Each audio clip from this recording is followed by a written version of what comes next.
Yo boy Seo, ce qui voudrait dire bonjour en langue coréenne.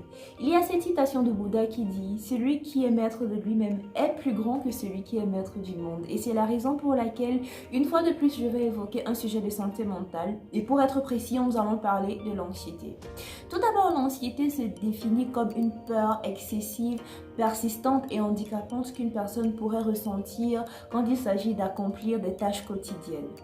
Et l'anxiété se manifeste la plupart du temps par l'augmentation du rythme cardiaque, des symptômes de fatigue, de l'abattement émotionnel. Nous avons aussi de la respiration rapide et parfois des douleurs à la poitrine qui nous empêchent de respirer. Et de ce fait, il est très important de faire la différence entre l'anxiété normale et l'anxiété maladive. L'anxiété normale est très souvent courante et parfois nous arrive quand nous avons une charge de parler en public, de faire un discours ou alors de faire une présentation en public. Et la solution à l'anxiété normale est tout simplement d'essayer de faire le vide dans sa tête pour être capable de se concentrer et accomplir notre tâche.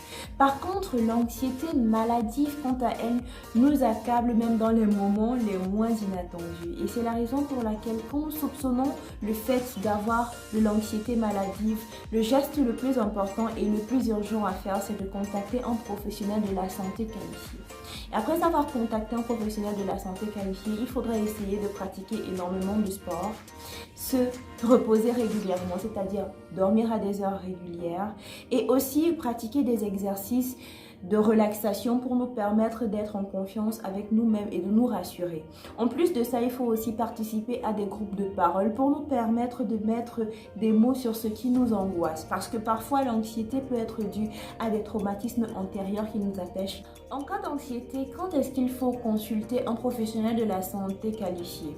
La plupart du temps, les personnes anxieuses ont des tendances suicidaires, ont des sentiments d'abattement ou alors l'incapacité de vaquer à leurs occupations de manière paisible. Et c'est dans ces moments-là que l'aide d'un professionnel de la santé est indispensable, non seulement pour nous permettre de trouver des solutions raisonnables, mais aussi pour être capable de faire le tri entre les sensations que nous avons et surtout de faire la différence entre les troubles d'anxiété, les troubles compulsifs ou alors les troubles anxieux de manière propre. Donc, après avoir